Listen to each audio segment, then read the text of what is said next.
Russia Ukraine যুদ্ধ 2 বছরেরও বেশি সময় ধরে চলমান। শুরুতে রাশিয়ার আগ্রাসন ইউক্রেনের জন্য ভয়াবহ পরিস্থিতি তৈরি করলেও ধীরে ধীরে কৌশলগত পাল্টা আক্রমণের মাধ্যমে ইউক্রেন যুদ্ধক্ষেত্রে নিজেদের অবস্থান শক্ত করেছে।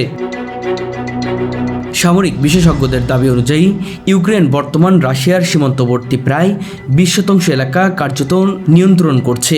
এই পরিসংখ্যান বিশ্ব রাজনীতিতে নতুন আলোচনার জন্ম দিয়েছে।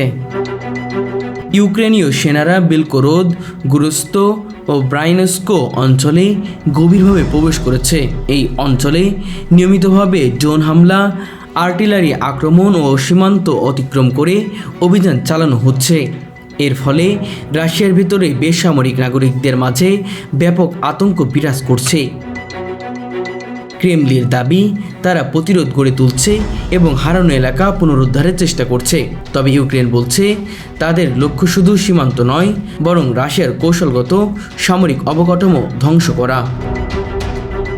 যুক্তরাষ্ট্রভিত্তিক ISW তাদের সর্বশেষ রিপোর্ট উল্লেখ করেছে, ইউক্রেনে আক্রমণাত্মক কৌশল রাশিয়ার প্রতিরক্ষা ব্যবস্থার দুর্বলতাকে স্পষ্ট করে তুলছে।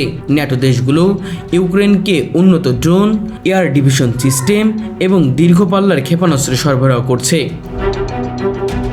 ইউরোপীয় ইউনিয়ন বলছে এই সাফল্য ইউক্রেনের জন্য কূটনৈতিক আলোচনার শক্তিশালী অবস্থান তৈরি করবে। রাশিয়ার মিত্র চীন ও ইরান এই বিষয়ে সরাসরি কোনো মন্তব্য না করলেও পশ্চিমা বিশ্লেষকরা মনে করছেন রাশিয়ার দুর্বলতা মিত্র দেশগুলোর কৌশলগত অবস্থান প্রভাব ফেলতে পারে।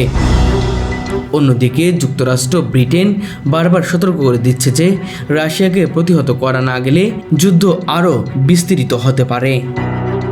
জাতিসংঘের তথ্যমতে যুদ্ধ শুরু হওয়ার পর থেকে কয়েক লাখ মানুষ নিহত বা আহত হয়েছে। প্রায় 80 লাখ ইউক্রেনীয় নাগরিক বিভিন্ন দেশে আশ্রয় নিতে বাধ্য হয়েছে। যুদ্ধ রাশিয়ার অর্থনীতিকে গভীর সংকটে ফেলেছে। পশ্চিমা নিষেধাজ্ঞার কারণে রাশিয়ার আন্তর্জাতিক বাণিজ্য সীমিত হয়ে পড়েছে এবং রুবলের মান ক্রমশই কমছে। রাশিয়ার বিরুদ্ধে ইউক্রেনের অগ্রযাত্রা যুদ্ধক্ষেত্রের সামগ্রিক চিত্র পাল্টে দিয়েছে।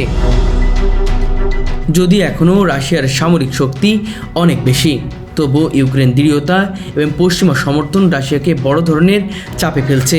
আগামী মাসগুলোতে পরিস্থিতি কোন দিকে মোড় নেবে তা নির্ভর করবে উভয় পক্ষের কৌশল, আন্তর্জাতিক সমর্থন এবং রাজনৈতিক সিদ্ধান্তের উপর। তবে স্পষ্ট একটি বিষয় হলো, ইউক্রেনের হাতে এখন যুদ্ধ পাল্লা কিছুটা হলেও ভারী হয়ে উঠেছে।